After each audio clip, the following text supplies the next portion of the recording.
Hello and welcome to another episode of the Monday Night Wars. It's August 19th, 1996, and we are live with WCW Nitro in the Von Braun Civic Center in Huntsville, Alabama. Joseph, how are you doing, my man? I'm great, Scott. Do you know why I'm great? Tell me. Well, I got two reasons. Reason number one, we have over 2,000 plays on Spotify. And only 1,000 of those are you. Seriously, though, thank you guys for listening to the show. That's 2,000 more than I think either of us thought we would get, which is great. So thank you guys. Reason number two, though, we got a letter. We just got a letter. We just got a letter. We just got a letter. I wonder who it's from. What a great reference. Thank you. Great reference. It's from our boy, Ronnie Schmidt. Ronnie In sent us an email. Germany? In Germany, specifically in Würzburg, Germany. Do you know who else is from Würzburg? Is Alex Wright from Würzburg? No, he's not. Because that'd have been hot. It's NBA Hall of Famer Dirk Nowitzki. Oh! That I actually did not have to look that up. That is a fact I've known unnecessarily for a long time. Joseph, big fan of Würzburg, Germany. Specifically Dirk Nowitzki, but I guess that counts too. Yeah. Love Dirk. Anyways, best playoff performance I've ever seen in my life is 2011, Dirk Nowitzki. It's phenomenal. From round one through the finals, my God, that dude was unstoppable. Anyways, so Ronnie sent us an email, and I told him I'd read it on the show because I thought it was pretty fun. And also, if you want to reach out to us, anyone else who's listening to this, feel free to do so. You can email us, you can hit us up on social media, whatever you want. If you don't want to, that's fine too. There's no request for it. You can say whatever you want. You can tell us if we're doing a great job or if we're doing a horrible job. Well, I was gonna say though, just send us nice letters. Don't write letters and say we suck. We get enough of that in our personal lives. Yeah. Jesus Christ. All right, Right, so Ronnie says the following. Hello, my friends. Of course, I still listen to your podcast. As always, it's a very good companion for me. In the last episode, you asked yourself whether I was still a fan of Alex Wright. At the time, I found his dance moves very entertaining, and when I watch old episodes of Nitro, I still find it entertaining. However, I have to admit that Gunther from our neighboring country is, of course, he put on here a different house number these days. I assume he means like a different level. It's probably a translation issue. And another thing, in an episode a few weeks ago when Diesel was still with WWF and wasn't present at a show because he was in Germany, you asked whether or not Diesel was visiting me. Why do you think he was in Germany? I arranged a meeting between him and Alex Wright, and Alex ultimately convinced him to come to WCW with his dance moves so that he could come see them live in the future. Good guy, Ronnie Schmidt, getting Kevin Nash over. Yeah, man. Thanks. Thanks for doing that, Ronnie. We appreciate that, man. He says, all joking aside, please keep it up. I love how you pass the ball to each other. And Chavo actually sounds better. I know it does, Ronnie. I know it does. That's why I'm retconning it. So I promised him I'd read that on the next batch of podcasts. So Ronnie, thank you for writing in. I knew you specifically. I teased this to Scott. I said we got a letter and you're gonna love it. So I knew he would love the iChavo thing. Anyways, that's what's got me in such a great mood, Scott. Well, you know what's got me in a great mood? What's that? We got Jim Duggan in a match. That's true.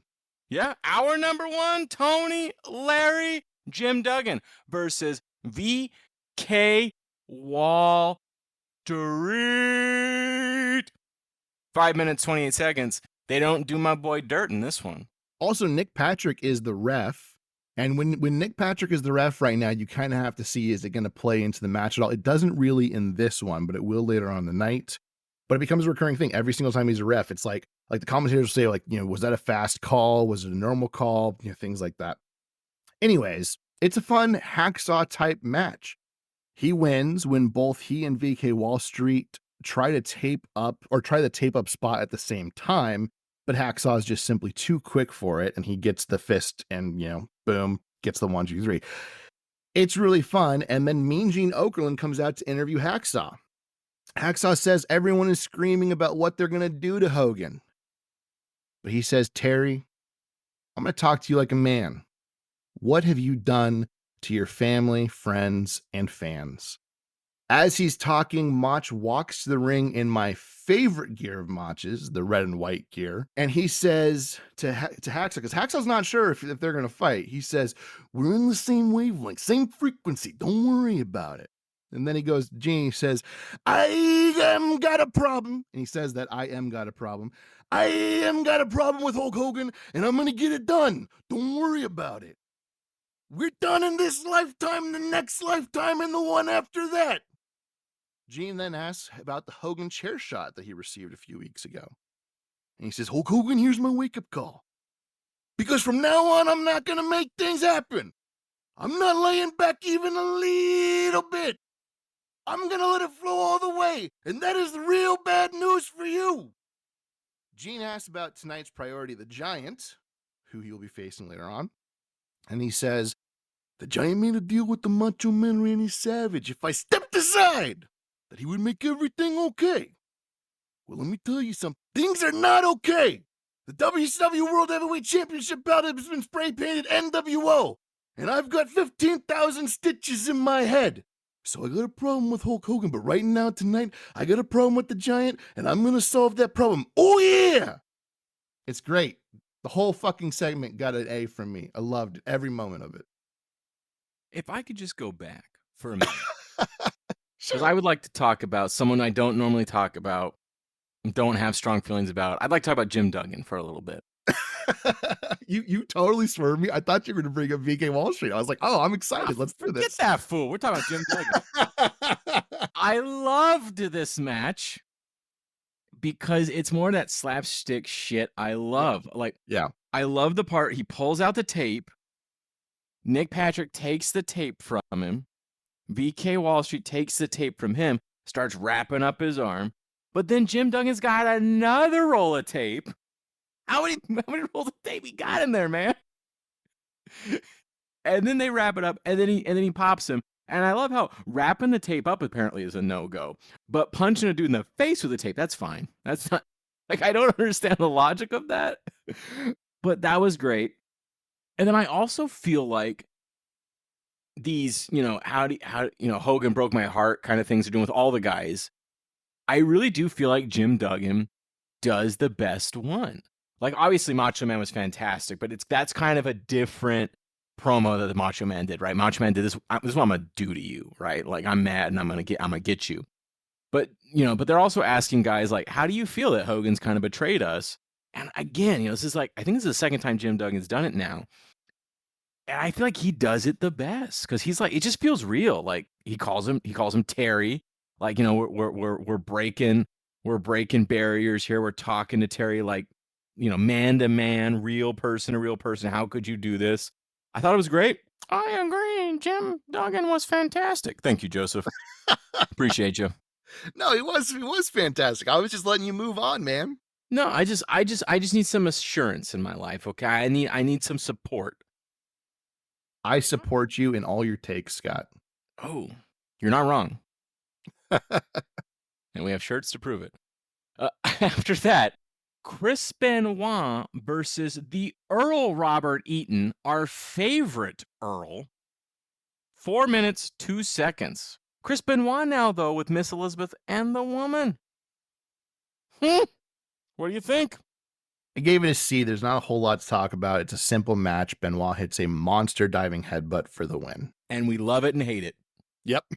We love it and we hate it. After that, we do get the flashback. You already talked about Nick Patrick and is he or isn't he? We go back to Clash, where Nick Patrick supposedly screwed, the Steiner screwed words they use, out of regaining the WCW belts. I don't know, this Nick guy. I just don't know if he's on the up or up. After that, though, we go to Mean Gene. I haven't done it in a while, so I thought I'd do. Yeah, I noticed that. I was like, all right, I guess that's never happening again. I'm glad to see it back, Scott. After I blew my throat out doing it, I was a little scared. I don't know what any of this stuff means, and I'm scared. That's an I think you should leave reference to everybody listening. If you've never seen the show, and you like just absolute batshit comedy, you'll like that show. Anyways, Joseph and I do like a million memes to each other a day of that show. Mean Gene in the back with Ling, which is the new name I've developed for Sting and Luger. Everybody's a big fan. We've been getting letters about it. Everyone loves it. Asking, there's gonna be a surprise tonight. They talk about the relationship between them and the Horsemen, but they don't really tell us what this supposed surprise is, Joseph.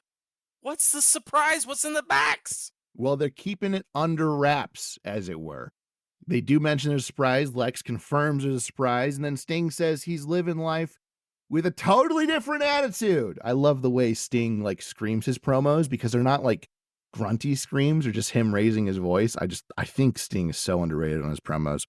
Anyways, he says that life's never been a cakewalk for him or for Lex, and really for Arn or Flair either. He says he can't stand them, but he does have a surprise. I gave this a B. We are going to find out what that surprise is at the end of the night. I can hardly wait. But first, we got a Scott Norton. Oh, am I reading this right, Joseph? Yes, you are, unfortunately. Scott Norton and Burn, Baby, Burn, Disco Inferno, Burn, Baby, Burn, 4 minutes, 1 second, watch out where. Go ahead. Norton immediately starts beating up Disco, and Disco attacks have no effect on Norton. Zbyszko says some guys have a short fuse. Norton has no fuse. Cool line. Zbyszko takes issue with the name Hollywood Hulk Hogan. Hollywood, did you ever see one of his movies? Shivani says he has, in fact, and Zbyszko says, well, that means you can take anything. This match lasts way too long, and Norton hits a shoulder breaker, then the Fujiwara armbar for the win. Gave it a D. Well, right then. I will note that I did see someone in the stands, and they had a "Where's Glacier" sign.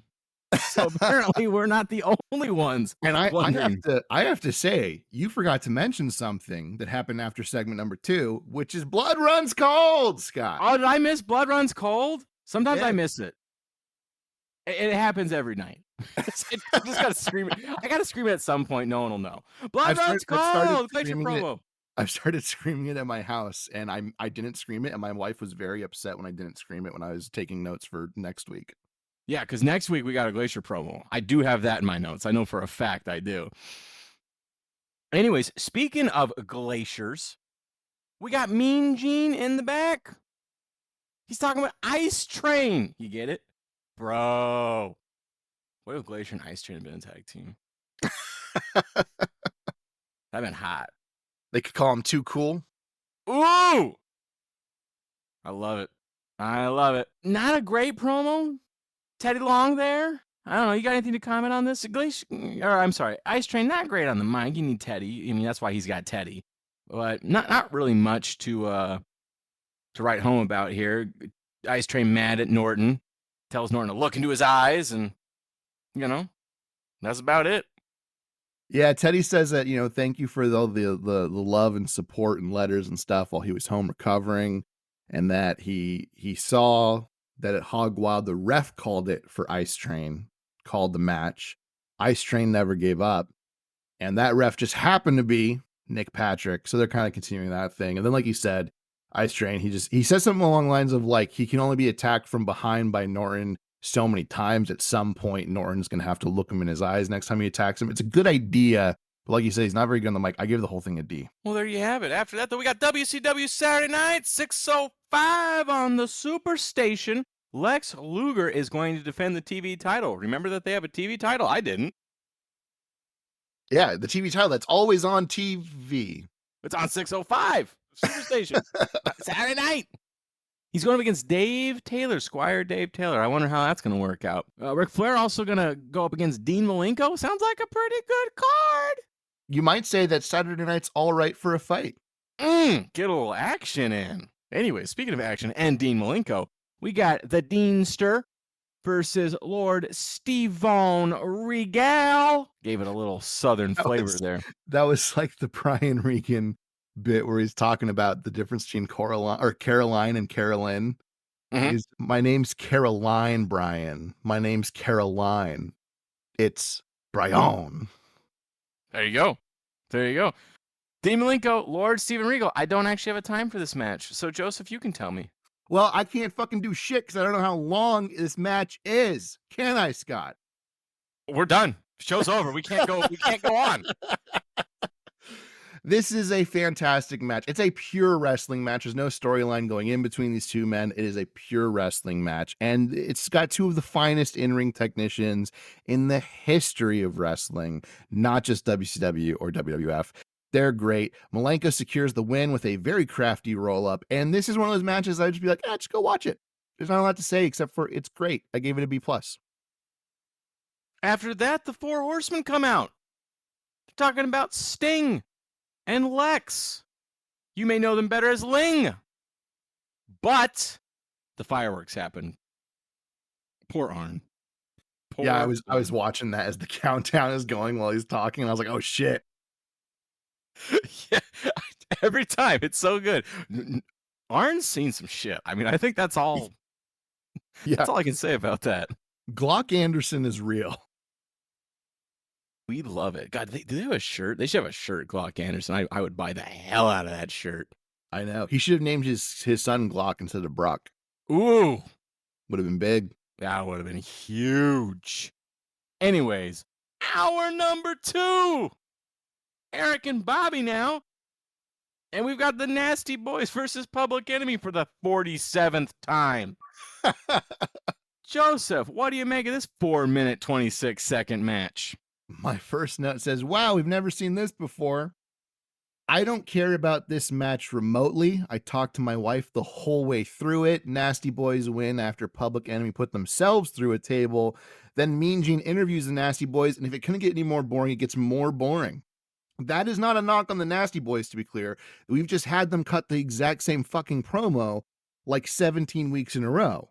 What do you think about Hulk Hogan, guys? We don't care. Yeah, Jerry Skaggs does say that the NWO and anyone else who enters Nastyville will leave the way Public Enemy just did, which I thought was good.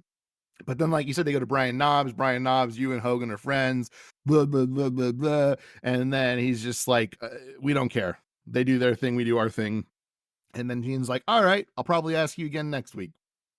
Yeah, I mean, and then they say they just want a shot at the tag titles. That's what they want. They don't care about any of this crap. They're here on business. Yeah, and I gave it a D. Yeah, I liked it the first time. I thought it was okay the second time. Played out the third time. Yeah. You know?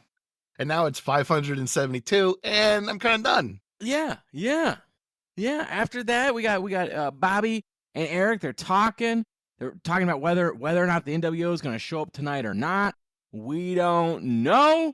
Very exciting. Because this is where the big boys play, though. So, the NWO don't want to come out because they're scared. That doesn't seem to ever bother them before. But I guess tonight's is different. And I'll tell you why tonight's different, Joseph. Because they've got someone in the house tonight. Do you know who that is? Probably DDP. No. I mean, he's in the house tonight, Scott. He is here, and he does have a match. But that's not who I'm talking about. I'm talking about his opponent, Chavo Guerrero Jr., or should I say, I Chavo. 4 minutes, 30 seconds. Tell me about it, Joseph. I gave this whole segment an A. You might be surprised. I really enjoyed this. And here's why. I'll break it down, Scott. I'm not just going to give you the grade. I'm going to give you the deets as well. We finally have a worthy... Deet Peas? Jesus Christ.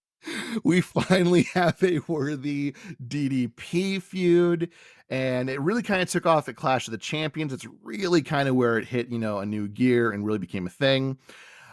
It's really between DDP and the not yet named Los Guerreros. Chavo hits a dive to the outside and almost breaks his neck. I mean, it was pretty nasty. DDP keeps having the win. I mean, he's got Chavo dead to rights over and over, but he toys with him, and Chavo ends up hitting the roll-up for the surprise victory. An enraged DDP hits the Diamond Cutter post-match and takes Nick Patrick's belt and whips Chavo with it. Commentary questions Nick Patrick, as does Mean Gene, for letting DDP do what he did. Patrick says a cop would wait for backup, so of course he would too.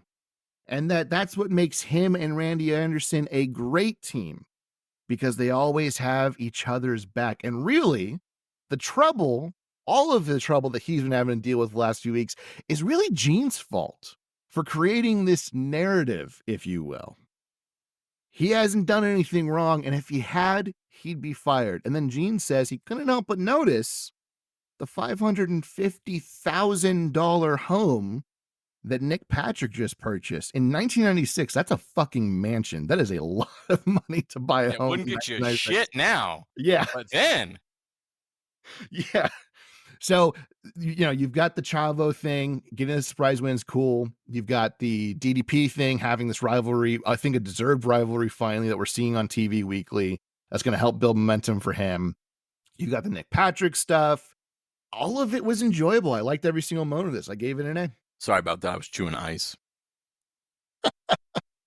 I mean, after you finish a nice glass of Country Time lemonade, even the ice is good. Yeah, you got to chew the ice. Yeah, it's so good. You're going to It's want that so ice, good. Jerry. Up next, Joseph, we got a tag team match. And we got Harlem Heat versus the American Males, which in theory is something that I like. What I don't like is Colonel Robert Parker and Sister Sherry are there. 4 minutes, 10 seconds, Joseph. Tell me about it. I disagree with you on this one. I agree with your principle. Let me be clear on that. I agree with you normally. However, they don't do all the shenanigans they've been doing the last few weeks, which makes this way more enjoyable. It's more about the match itself, American Males and Harlem Heat. And actually, not only is this match pretty fun, but Sister Sherry actually does her job finally in this. And you see her directing traffic, telling Booker T when to run in for the save or for double teams. And that's really good. There's really no reason for Colonel Robert Parker to be there. He's superfluous, as it were. It's a waste, but he doesn't really play into this whole thing. They don't do the whole like love angle and all that stuff. They just kind of let this be a match. Stevie Ray picks up the win, and commentary points out that this Nick Patrick count was correct. His 1, 2, 3 was not quick at all. I gave it a B. Yeah, I mean, it's fine. I'm still chewing ice, though. You know what sucks is I can hear you doing that, but it's not going to pick up, so I'm going to have to fucking delete the whole thing. Yeah. It's a real shame. I'll just have to chew ice louder. I'll have to figure out a way to really chew ice. That'll be the show. Me just chewing ice the whole time. No, you're right. This is a pretty good match, and there isn't a lot of shenanigans. I just don't want to. I'm too traumatized. I just don't want to see Colonel Robert Parker and Sister Sherry together. I don't like it. I'd like to It go hurts back me. real quick, Scott, Yeah. to your chewing ice thing. Yeah, 'cause tell me about it. you know what your tagline for that segment can be? What? Blood runs cold, and so does Country Time Lemonade. Wow. And we are not sponsored by Country Time Lemonade, but Country Time, if you want to Proud sponsor us, sponsor of the podcast. if you want to sponsor us, give us a call. Give us a call. Because I cannot be bought, but I can be rented. Anyways, we're coming up towards the end here, Joseph. And we haven't gotten our surprise. But now we have it. You want to tell him or should I tell him? I'll tell him. It's fine. Okay, you tell him, man. So Arn and Flair come out. They come out first, and then Ling comes out. And Sting of Ling, to be clear, Good use of Ling. yeah, grabs a mic and says they don't just want Arn and Flair here. They want all the horsemen out there. We go to commercial and we come back. Gene is in the ring and he asks Sting about it. And Sting says they can do what they do year after year and beat each other up, or they can realize they have a common enemy and their blood, sweat, and tears have been shed in WCW. Every man in the ring is WCW through and through. And even though they can't trust each other, that the War Games match should really be the 4 men in the ring that have actually been in War Games, which would be Arn Anderson, Ric Flair, Sting of Ling, and Lex Luger of Ling. Arn says he doesn't like him, and that Lex can't just bring his muscles. He has to bring the power and dedication it took to make that body, and definitely not steroids, to the match. Lex then asks Arn if Arn ever left War Games thinking that Sting and Lex of Ling have ever half-assed it in the ring. Did they ever not give it 100%? Arn then asks Sting if he can take the albatross of caring about the little stingers, or probably now little lingers, off from around his neck for one night to reach deep down and either kill the outsiders or be killed himself. Sting says he's lived the life of WCW. Flair then clarifies that Ling and the Horsemen team up against NWO, and he says he'll do it if Mongo and Benoit, who had those spots, will choose to step aside. Then he'll agree. But it's not up to him, it's up to them because the Horsemen come first. Benoit says he's waited his whole life for an opportunity like this, but he's never been betrayed by Flair or Arn, and he supports their decision. Then Mongo says he's been on the greatest team of all time, but had to learn how to sacrifice, and that if Flair and Arn say he needs to sacrifice, then he will. However, if Sting or Lex of Ling betray them, he will do far worse than the NWO ever could. And that's kind of how the segment ends, with this idea that these four men will be in War Games. I gave it an A. It ended up not being a match. It ended up just being a segment of promos, and every single man cooked. Even Mongo did a good job. I was surprised. It was great. I gave it an A across the board. You're not wrong, Joseph. Ooh, that feels good, Scott. Uh-huh. I loved it. I thought it was great. I also liked your use of a linger, because I think I'm a linger, my friend. I'd have to agree. Yeah. I thought the whole thing was good, talking about how they're not gonna be sitting down for Christmas dinner. But they bleed WCW, and they all agree with that. And I loved it. I thought it was all good. I got to think of a new name now, though, because we got Arn and Flair now with Ling. So I'm going to work on that. I'm going to think long and hard about how we abbreviate this. But I'm on it. Do not worry about it, fair listener. I am on it. Would it not just be the four Lingmen? That works, but I just don't feel like that's as, clever as Ling, because Ling is really deep. Yeah, it's real deep. Yeah. It's not at all just taking two names and smashing them together. No. Which is the stupid mistake that I made with the four Lingmen. Yeah. You got to get deeper than that. You got to get a couple layers down, like I'm doing, my friend. Yeah. Don't worry. That's my bad. You know what? I'm just gonna stop and let you do this from now on. Yeah. I appreciate that. I understand that, and I will work on it, and I will not disappoint you or the fans. It's gonna be good. You know what else is good? What's that, Scott? The following announcement that's been paid for by the New World Order. It's just them hanging out and talking shit. That's all it is. That's all it is. Apparently they're in Italy now. Yeah. Well, I think it's Denver, but they keep saying it's Italy. Yeah. I don't know what they're doing.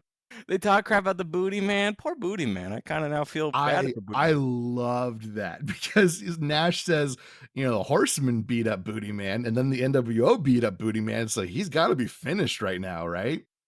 Damn. Yeah. Damn. Dude is shooting. And then he's mostly concerned about what's going to happen in the Booty Babe. That's true. You know what? I kind of get it. Yeah. That's the line was the machismo stuff done right. Like, not the Jerry the King Lawler stuff. It's just, he's just making a comment about what's going on with the Booty Babe, Yeah.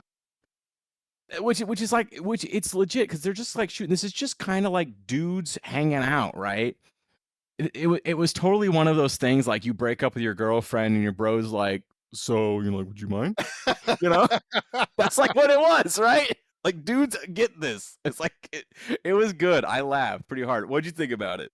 I loved it. I gave it an A. One of my favorite bits is Hall says, Lex kind of reminds him of a movie star.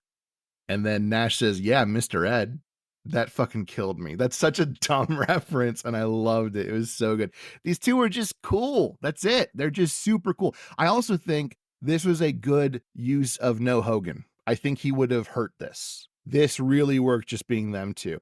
Not that he hasn't done well in the paid promotions in the past. He has. He's done very well. I just think what the essence, what they were looking for in this had to be just these two. Yeah, I think that's fair. I think for this particular one, it makes sense. These dudes just riffing off one another, doing the tourist thing, whatever. I thought, yeah, great stuff. After that, though, we got our main event, Joseph, and I know you're excited for it because it's the Giant and it's Randy Savage. We love it. This is going to be a hell of a main event, is it not, Joseph? I will say, I did enjoy this, but it ain't a match. Can you call it a match, though? Yeah.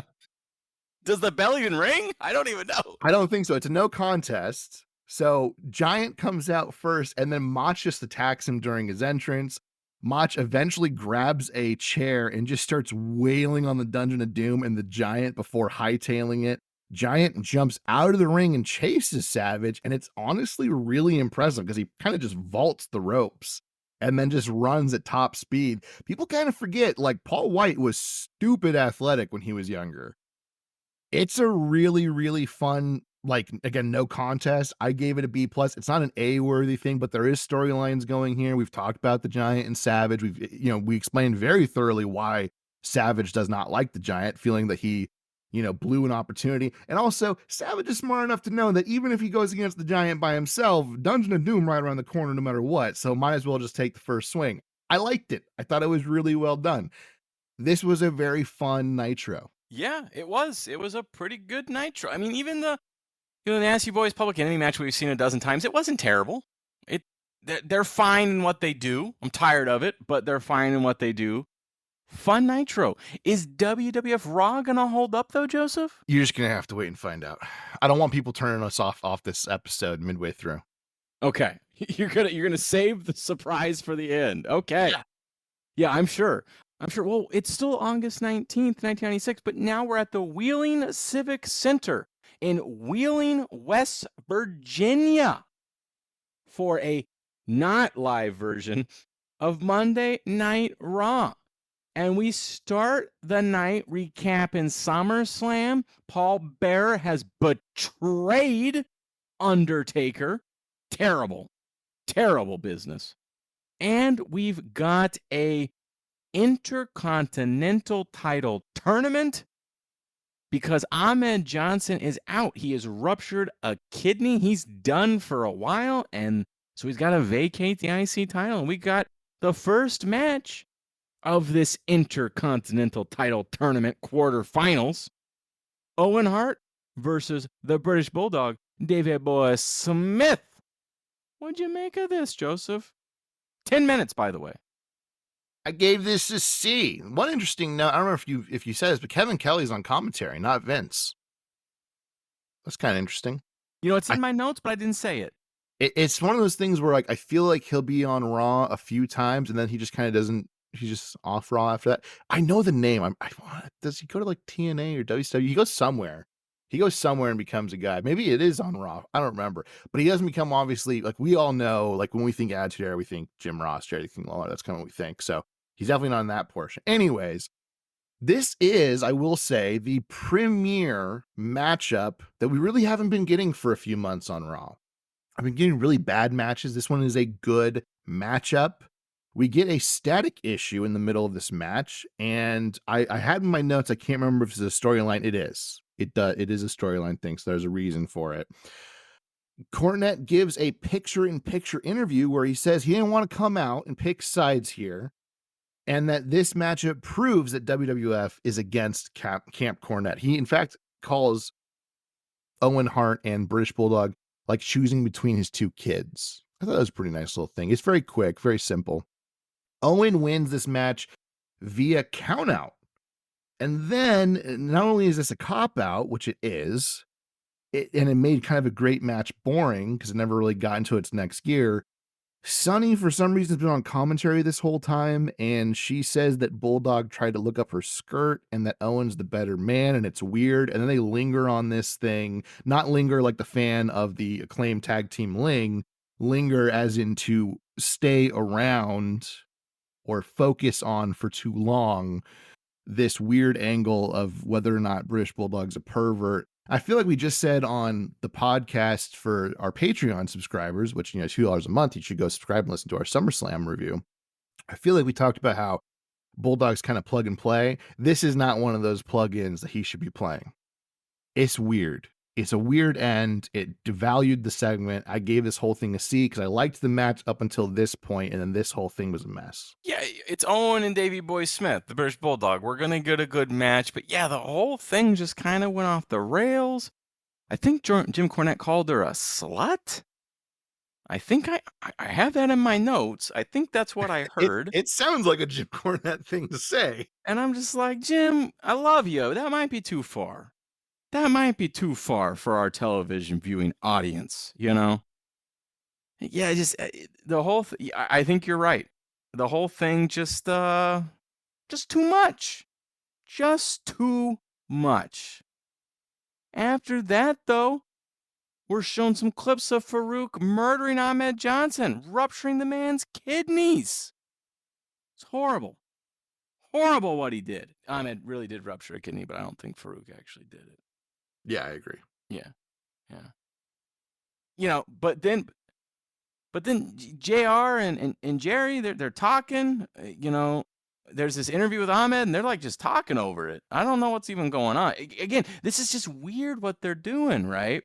This isn't even the music stuff. This is like JR and Jerry are going at it, but there's an interview with Ahmed, and you can't really hear it, and you already can't. Most people don't speak Ahmed, so it's already hard enough. And then they're talking over it, and then after that, we go back to Mark Henry, and he's signing autographs, and there's a confrontation between him and Vader. What the hell's going on? Nobody knows, but it's provocative. I love it. That's all I got to say. It's provocative. That's all that matters. Well, that at least leads into our next match, which is Vader versus everybody's favorite, Freddie Joe Floyd. Why are you laughing? I'm not laughing. I'm just, I'm having a good time. Why are you laughing at Freddie Joe Floyd? You know what I have listed here? I have Vader versus a jobber. I don't even care enough to write his name. The famous or infamous Freddie Joe meaning Floyd. He's more than famous. Correct. Gotcha. Correct. He's more famous than famous. 4 minutes, 35 seconds. Joseph, tell me about this banger. I love when we've had enough because we just start going into references. Which, by the way, if you've never seen Three Amigos, shame on you. One of the all-time greatest comedies. Love that movie. Anyways, this is a squash, and we get more static and flashing lights during this match. I gave it a D. Vader obviously wins. There's nothing else to write home about. Very true. Very true. Who is this person? I don't know. But yeah, you're right. I guess there's an important thing about this static that we're seeing. There's interference. You're supposed to think it's really happening. They're doing it. It's part of the gimmick. It's part of the storyline. It's Undertaker related, right? The lights are dimming, those sorts of things. And then what happens, Joseph? What happens? Paul Bearer comes out with Mankind. There's a whole thing here. Tell me about it. All right. Jim Ross interviews Paul Bearer and Mankind, like you said. Jim Ross asks, why destroy the legacy? Because obviously, Paul Bearer and Undertaker have been an item. Not that kind of item. You know what I mean? A pairing, as it were. As this is going, I mean, like, no offense to Paul Bearer, but Taker got Michelle McCool right around the corner. Like, don't bring that homophobia in here. No, that's no offense to Paul Bearer, but like, you ain't choosing much over Michelle McCool. I mean, that's a very short list that you're gonna choose over Michelle McCool. Is her last name really McCool? That was her character name, Michelle McCool. That's cool, man. Yeah. I had a huge crush on her when I was a kid. I mean, with that name, how could you not? Exactly. I think her gimmick was she was initially a teacher. I don't remember. Anyways, that was literally the extent of it. She became a really good character afterwards, but her initial thing was kind of dumb. Anyways, I was gonna go on a huge run about who would be on the short list ahead of her, but the moment's gone. The moment's gone. I'm sorry, man. I'm sorry. It's all right. Paul Bearer says he's sick and tired of carrying The Undertaker and sick of being abused by him. I don't really know what he's talking about in that sense. I feel like they should have done a little bit more to show that, but that's all right. Then we have more flashing lights and static. Ross says that this is the presence of The Undertaker. This is The Undertaker in the building. And Bearer says it's not The Undertaker, it's actually Mankind now. And he points out that Mankind has a WWF title match at the next pay-per-view. Good. Glad they mentioned that because they've kind of let that slip. He also says that, or I'm sorry, Mankind then says he loves the pain from the Boiler Room Brawl. Again, we both enjoyed that. Go listen to our SummerSlam podcast on our Patreon, $2 a month. But what he really enjoys isn't winning. That's not his priority. Misery is inflicting misery. And if he defeats HBK, he will not only make him the least sexy boy toy in the world, he can also destroy the lives of the millions of members of the clique. Paul Bearer then says Taker is gone, and then we hear a dong, and the lights go out. Then we see Taker's body laying on the floor, right outside the ring, like on the ramp. And Bear says a bunch of weird shit about how, like, yes, that's his body, but the essence of Taker and the soul of Taker is gone and he's dead and blah, blah, blah, blah, blah. And he's never coming back and all this stuff. And while he's talking this mad shit, and I emphasize mad because it's weird, Taker does his sit up and he gets up and they're freaking out. And then he raises his hands and clearly pyro was supposed to happen, but it didn't.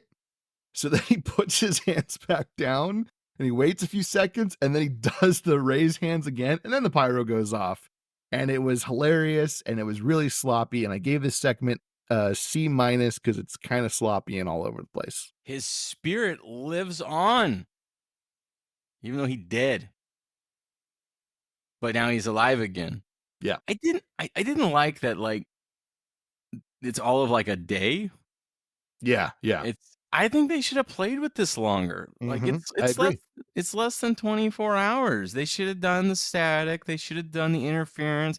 Strange things happening around the ring, that sort of stuff. Like I think they should have done that. And then something better than his ass is just laying out there. Just like I don't know. I think this could have been handled better. I like the concept. I like kind of the games they were playing, but then it's over. It's over before it even really started. We're like halfway done with the episode. They should have really let Mankind go on a tear, right? Yeah. Unchecked, and then you bring in Taker, which again we've kind of mentioned. We mentioned on our podcast yesterday. You should listen. $2 a month, all that stuff. And we kind of mentioned that a little bit too, where it's like they're figuring this stuff out, but they haven't figured it out. Like they're just kind of playing with some of these things. And yeah, you definitely like the Kane and Undertaker thing in 2004. When he becomes a dead man thing, they let that breathe for a while and let teasers and stuff. I think if you did teasers of Taker without Taker actually coming out for a few weeks or months, that would work a lot better. Yeah, I think they should have done this longer than they did. The sweet spot is longer than they did, but shorter than Glacier. That's really the sweet spot. Every week we get a new Taker promo. Blood runs cold. Yeah. I mean, I guess it would run cold because he's dead, Good point. They should just steal Glacier promos. When you think about it, we've never seen Taker and Glacier in the same room. Bro, what if they had Undertaker like just doing kung fu and shit? That'd be hot. I'm for it. Anyways, what I'm not for is the next promo. We got Barry Windham, and he's a stalker. I think they mean like a military or like a hunter stalker kind of thing. He's like in camo and shit. But it's just weird. Like he seems like a stalker of women. I'm concerned. What did you make of this? Scott, I think you'd be surprised to find that I actually really like this. You liked this? Let me explain. It's weird. It's creepy. Explain. The gimmick is stupid. Okay? It's horribly stupid. But just this vignette, just this, is actually like really well done. The stalker name is dumb. They shouldn't have done that. But like you have the visuals of like him sitting in front of the fire, and the fire is like it's because it's in front of him, like you can't completely see his face and everything. And there's like a moment where he like tosses a log on the fire and you see the brush just go and his face gets illuminated with it. There's really cool visuals in it while he's talking, and what he's saying really isn't horrible. It's just this is the apex of the stalker gimmick. It will never get better than this point. So I like it in this one moment, and it will never ever be good again. Well, I guess we're gonna have to agree to disagree on this one because I don't think it ever worked. But you're saying this one time, and it's done. Yeah. All right. After that, we get a four-man battle royale. Supposedly, the winner of this is going to get a I would say WCW, WWF title shot on Championship Friday, September 6th. Oh, we have to watch that? I guess we have to, huh? I don't remember if I put that in my notes for we have to watch. Well, I've said it now. Like it's been added into the lore. You know, Yeah, I feel but like once you say it, I can always delete this in post. that's so good. All right, let's pretend like this never happened. Final four battle royale for the WWF title shot. Goldust, Savio Vega, Steve Austin, and Psycho Sid. 6 minutes, 2 seconds. No, wait. I'm sorry. I've got all of the times of everyone getting knocked out. The whole thing's 10 minutes. But if you want, I can tell you exactly when people get knocked out. The Wikipedia gave that to me. Thanks, wrestling fandom, for all this information that I don't need. Austin gets a picture-in-picture promo in here, and he says, death shouldn't be sudden, but tonight it will be. And that's the bottom line because Stone Cold said so. That's fun. It was a fun little quick promo.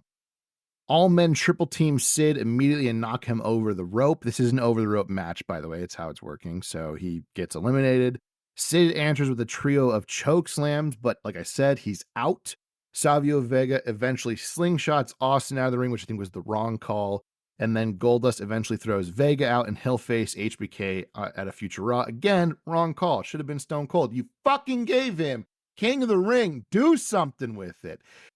Anyways, I gave it a C because it's not horrible, but it's not good. Yeah, it's not great. It's just boring, right? It's just Yeah. everything is boring. And why? I need a favor from you, Scott. Tell me. I need you to finish that piece of ice that's in your mouth. Oh, I don't have ice in my mouth. If I didn't have ice in my mouth, what was it? See, that's how they should know Undertaker.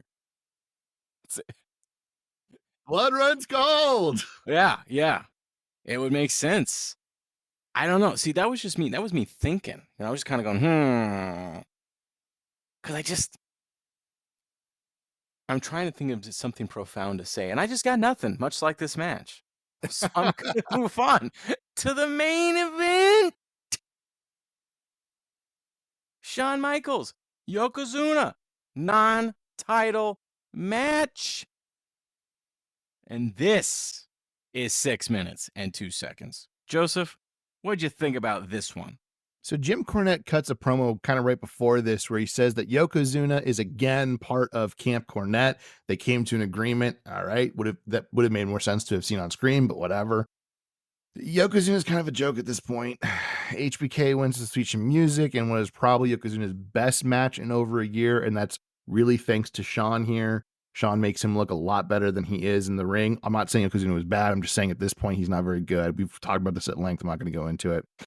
I gave it a C. It's fine, but it doesn't do anything. It doesn't push anything. It doesn't make anything interesting. It's just whatever. And I don't see why why would Yokozuna join Camp Cornette again? Especially because they still have Vader, who put him in the hospital. It makes no fucking sense. I gave it a C. I gave the show itself a C. This isn't the worst Raw we've seen, but man, is it boring across the board. Yeah, I agree. And you said again, you're not going to go into the Yokozuna thing. I will just say this. He is 660 pounds at this point. I think that says all you need to say about what's going on with Yokozuna. I looked it up really easily because the Wikipedia at some point just starts like every new paragraph, which is like now at 660 pounds, because he just keeps getting bigger and bigger and bigger and unhealthier. It's just, yeah. But as you said, probably his best match we've seen in a while. I was pleasantly surprised. granted, as you said, it's Shawn doing a lot of the work, making him look good. But overall, not a great match to end a not a great night, Joseph. Who, pray tell, do you think won? Who You won know, tonight? it was close, but like the 3.5 that WCW got versus WWF's 2.6 in Nielsen, I'm going to say it was WCW who won this week. I think you're absolutely right. WCW won. It's not good now. It's just not good. As we've said before, there was a while there where we were like, WWF's pretty good. They just really can't compete with NWO. No, we're in the dog days of summer now. They're circling the drain. They don't know what to do. It's a creative rut. And hope's not coming for a while. Calvary's not coming. So on that note, bye everybody. Bye, guys.